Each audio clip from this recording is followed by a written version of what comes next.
पूर्ण शहरामध्ये जे होर्डिंग्स लावण्यात आली होती त्याच्यासाठीही खूप खर्च लागला असेल। मग आज जे गाड्यांचा बंदोबस्त करण्यात आला होता, इतक्या संख्येने जे गाड्या बसेस आणण्यात आले होते ते कुठून आले?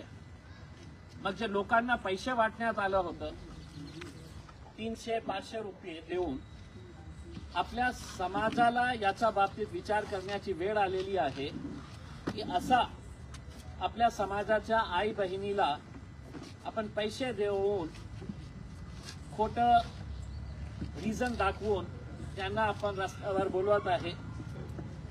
या मोर्चाचा आमची भावनाला ठेस पोहोचलेली आहे, याचा काही संबंध नाही आहे। आणि दुर्दैवाने मला हे पण सांगायचं आहे की काही मीडियाची मी बातमी जेव्हा ऐकत होतो तर इम्तियाज जलीलने भावना दुखवणाऱ्या ते शब्दाचा वापर केला होतं। हे का दाखवत नाही की इम्तियाज जलीलने हे जे शब्द वापर केलेला आहे हे महाराष्ट्र सरकारचा डॉक्युमेंट आहे, याच्यावर लिहिलेला आहे महाराष्ट्र सरकार वर्ग 2 ची जमीन, एससी समाजाचे गोर गरीब लोकांसाठी राखीव जमीन दुसरा कुणाच्या नावावर ट्रान्सफर होऊ शकत नाही जोपर्यंत तहसीलदार आणि कलेक्टर साहेब मेहरबान होत नाही, तो ट्रान्सफर होत नाही। हे डॉक्युमेंटवर हे शब्द लिहिलेला आहे आणि याच डॉक्युमेंटवर संजय शिरसाट साहेबांच्या 2 मुलांचं नाव आहे, ज्यांच्या नावाने ती 10 एकर जमीन हे पालकमंत्री साहेबांनी आपल्या खिशात टाकली। मोर्चा काढायचा होता तर महाराष्ट्र सरकारच्या विरोधात काढायला पाहिजे होतं, पण त्यांना आपल्या मंत्र्यांना वाचवायचं होतं। आपल्या इश्यू जे मेन मुद्दा आहे त्यांच्या कोट्यवधी रुपयांच्या प्रॉपर्टीच्या बाबतीत ते डायव्हर्ट करण्यासाठी संजय शिरसाट साहेबांनी, त्यांना माहित आहे हे लोकांना आपण पैसे दिले तर हे काही करतील आणि तसं केलं त्यांनी।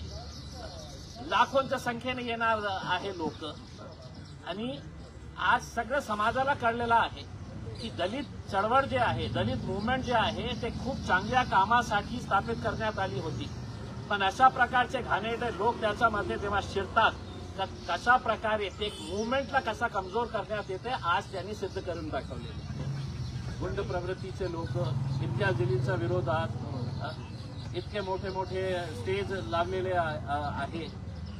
तुम्ही सांगा ना मला की इम्तियाज जलीलचा विरोध करत आहे, करा तुम्ही। पोलिसांवर दबाव टाकून तुम्ही आणि तुमच्या मंत्र्यांनी पोलिसांवर दबाव टाकून माझ्यावर अॅट्रॉसिटीचा केस केला, मी फेस करेल, मी पळून जाणारा माणूस नाही आहे। मग जेव्हा त्यांना कळलं की बाबा अॅट्रॉसिटीचा केस होऊन सुद्धा या माणसावर काही होत नाही आहे, होणारी नाही आहे, कारण या पोलिसांनी नियमाप्रमाणे काम केले नाही, या मंत्र्याच्या गुलामगिरीसाठी हे त्यांनी FIR रजिस्टर केलेले आहे। मग जेव्हा त्यांना हे कळलं तर त्यांनी डिफॉमेशन केस की आमचे मंत्री इतके आहे, चांगले आहे, की ते स्वच्छ स्वभावाचे आहे, काही भ्रष्टाचार केलेला नाही आहे, हे पण कोर्टामध्ये मी फेस करण्यासाठी तयार आहे। हे लोकांना बिन लोकांचे त्यांना हे कळत नाही आहे का? एकदा FIR झाल्यानंतर काही नियमावली असते, काही प्रोसिजर असतं की नाही, मोर्चा बडा काढला तर इम्तियाज जलील अरेस्ट होणार करते। त्यांना माहित आहे, मलाही माहित आहे, त्यांच्या समाजाला माहित आहे, महाराष्ट्राला माहित आहे पैसे कुठून आले होते।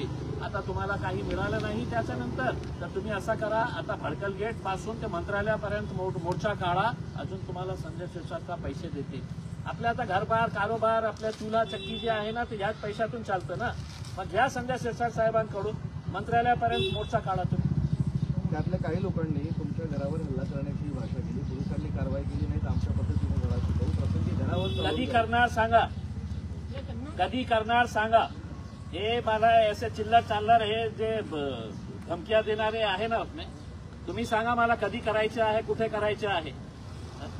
हे सगळ्यांना मी बघितलेले आहे, किरायचे टट्टू आहे, पैसे दिले ना तर माझ्या घरासमोर नाचतील, माझ्या घरावर हल्ला करणार, कधी करणार सांगा तुम्ही। आणि ज्यावेळी करणार आहे मी पोलिसांना विनंती करणार आहे की इथे राहायचं नाही तुम्ही। अशा प्रकारचे म्हणजे दादागिरी करून हे काही लोकांना गप्प बसवण्याची भाषा करणार असेल ना, ज्या भाषा तुम्हाला करते त्या भाषामध्ये इम्तियाज जलील उत्तर देईल तुम्हाला। काही लोकांचं असं म्हणणं आहे की इम्तियाज जलील यांनी जर मग तो शब्द वापरला आहे तर ते माफी का मागत नाही? सरकारकडून घ्या माफी। सरकारमध्ये तुमचे बाप बसलेले आहे का? या सरकारने हे काढलेलं आहे डॉक्युमेंट, ज्याला मी फक्त वाचण्याचं काम केलेलं आहे. या सरकारकडून माफी मागा ना. हे त्यांना माफी काही नाही पाहिजे. त्यांना ते 7 कोटी रुपयाच्या फाईलवर सिग्नेचर पाहिजे म्हणून हे सगळे लोक इथे जमा झालेले आहे. 7 कोटीचा खेळ आहे. आणि 7 कोटीच्या नंतर जे रमाई आंबेडकर घरकुल योजना आहे त्याच्यामध्ये जे घोळ करणार आहे, आता मी आपल्या मार्फत स्पष्टपणे सांगतो. मोर्चा झाला, आता वाट बघा काही दिवसानंतर. तर तुमची वाट कशी लावतो मी की रमाई घरकुल योजनेमध्ये कशा प्रकारे बोगस फाईल्स तयार करण्यात आलेले आहे. कोणकोणत्या नेत्यांनी, एक नेत्यांनी 500-500 फाईल्स. एका फाईलमध्ये किती पैसे मिळतात? 2.5 लाख रुपये देतात. किती? गोरगरीब एससी समाजातले, गोरगरीब बुद्धिस्ट समाजाचे लोकांना. नेताजी आपल्या स्वतःच्या खिशामध्ये 1 लाख रुपया, काही नेते तर असे आहे की 1.5 लाख रुपये आपल्या खिशात 500-500 फाईल्स तयार करत आहे.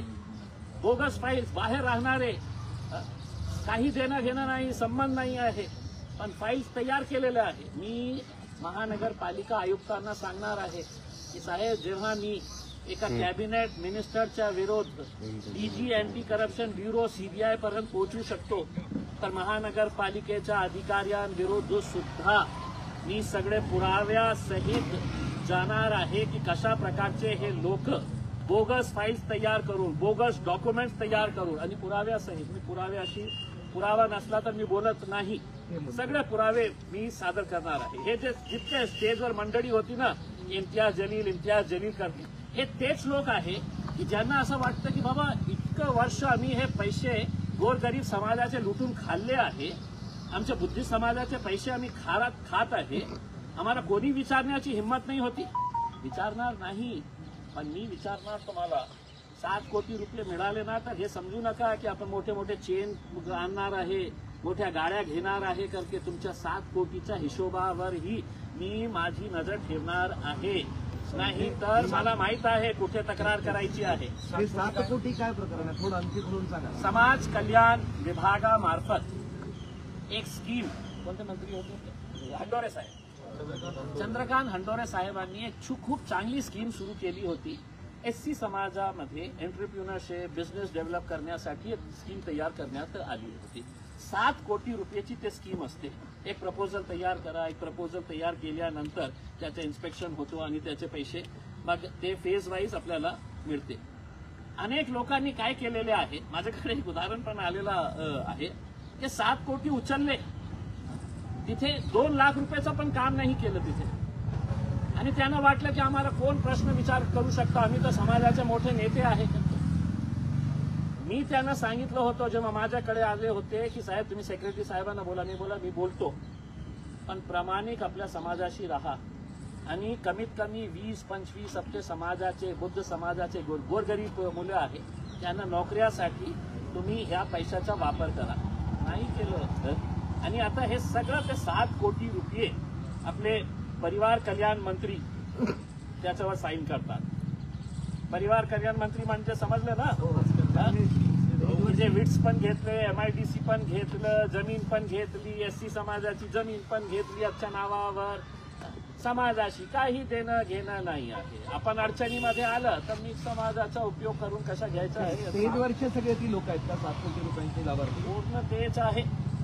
ते काही 7 कोटीवाले आहे आणि काही रमाई घरकुल योजनेचे आहे. आता कमिशनर साहेबांना मी विचारतो, तुम्ही पण विचारा कमिशनर साहेबांना, कुणाला दिली तुम्ही हे फाईल्स तयार करण्यासाठी? हे कुणाला दिलेले आहे? तेच नेते आज जो स्टेजवर उभे राहून नाही का इम्तियाज जलील मुर्दाबाद बोलत होते ना, ते धमकावण्याचा प्रयत्न करत होते. इम्तियाज जलील कोणत्याही परिस्थितीमध्ये तुम्ही याच्यापेक्षा मोठा मोर्चा काढा, मी गप्प बसणार नाही. माझी मोहीम मी सुरू ठेवणार आहे. 7 कोटी किती पहिले? 7 कोटीचे किती पहिले आहेत आणि रमाईचे किती पहिले? आता 7 कोटीच्या बाबतीत मी आपल्याला सांगतो की जे सेक्रेटरी आहे समाज कल्याण विभागाचे, त्यांनी इन्क्वायरी केलेली आहे आणि त्याच्यातून हे निष्पन्न झालेलं आहे की हे लोकांनी जे पैसा उचललेला आहे त्याचा उपयोग बरोबर केला नाही. FIR रजिस्टर करण्याचा पर्यंत त्यांनी अहवाल दिलेला आहे. पण हे जे नेते मंडळी आहे ज्यांच्या पायावर हे सगळे बसलेले आहे की साहेब आम्हाला वाचवा, आम्ही घेतले होते 7 कोटी, चेन घेतली, गाड्या घेतले, फिरून आले तर तुम्ही आता बाहेर काढा की ते जे सेक्रेटरीने अहवाल दिलेला आहे की यांच्यावर FIR रजिस्टर करा, तर त्यांना वाचवण्यासाठी कोणकोणते हे स्थानिक नेते मंडळी आहे हे सगळ्यांना घेऊन गेले कुणाकडे की एकनाथ शिंदे साहेब, हे लोकांनी आपले पैसे खाल्लेले आहे, राहू द्या ना, तर त्यांच्यावर कारवाई कशा करतात? मग एकनाथ शिंदे साहेब तर मग आहेच खोके बहादूर, तर त्यांनी सांगितलं हो काही नाही होणार. आज त्यांनी मोर्चाकडनं त्यांची प्रमुख मागणी होती कायद्यानुसार अॅट्रॉसिटीचा गुन्हा दाखल झाला आणि त्यांना आणि तुम्हाला अटक करण्यात यावी. अरे थोडासा शिका.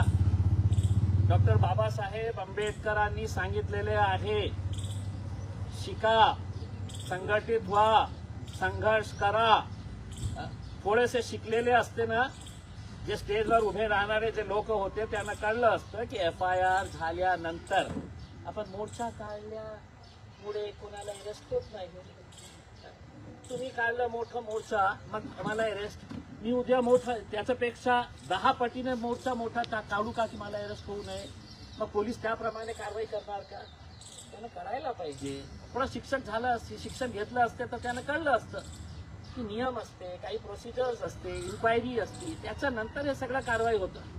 नाही आता अटॅक करा, आता अटॅक करा. पोलिसांकडून काही चौकशी तुमची इन्क्वायरी झालेली आहे का? आता असं म्हणाले की आता मोर्चा झाला, आता वाट बघा,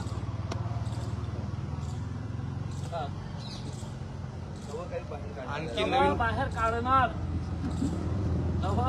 काढणार. आणि हे जे संजय शिरसाट साहेब करत आहे ना की इम्तियाज जलीलवर डिफॉर्मेशन, हे कशासाठी केलं माहित आहे का आपल्याला? की विधानसभेचा अधिवेशन सुरू होत आहे 30 तारखेपासून. जेव्हा कोणी हे मुद्दा विधानसभेवर उचलेल तर ते उभे राहून काय म्हणणार, हो ते सगळं खोटं बोललो होतो, त्याच्यावर मी आबरू नुकसानीचा दावा दाखल केलेला आहे, मानहानीचा दावा. शिरसाट साहेब, ते मान काही नाही आहे, ते मनी आहे. मनी हानी जे झालेली आहे ना आपली, त्याच्यासाठी तुम्ही हे सगळं केलेले आहे. पण मी काही दिवसानंतर अजून बॉम्ब फोडणार. तुम्हाला असं वाटेल की बाबा बॉम्ब आतापर्यंत काय फोडत होते, ते छोटे छोटे लोंगी पटाके होते, आता बॉम्ब फोडणार आहे. वाट बघा. तुम्हाला पोलिसांनी काही विचारपूस केली त्या 3 गुन्हा दाखल प्रकरणामध्ये, किंवा तुम्हाला तुमच्याकडे कोणी आलं होतं का? कशाला मी पोलिसांना जबाब देऊ? तुम्ही माझ्यावर खोटे केसेस दर्ज करणार. याच्या अगोदर त्या भारतीय जनता पार्टीच्या आमदाराच्या बोलण्यावर इलेक्शनच्या दिवशी खोटा एक केस रजिस्टर केले. दुसरा मंत्र्यांच्या बोलण्यावर हे अॅट्रॉसिटीचे केस रजिस्टर केले. मग माझ्याकडे काही काम राहिलं नाही का? मी जाऊन बेल घेऊ? मी तुमचा जबाब देण्यासाठी तुम्ही केलं. आता तुम्हाला काय कारवाई करायची आहे करा तुम्ही. ठीक आहे.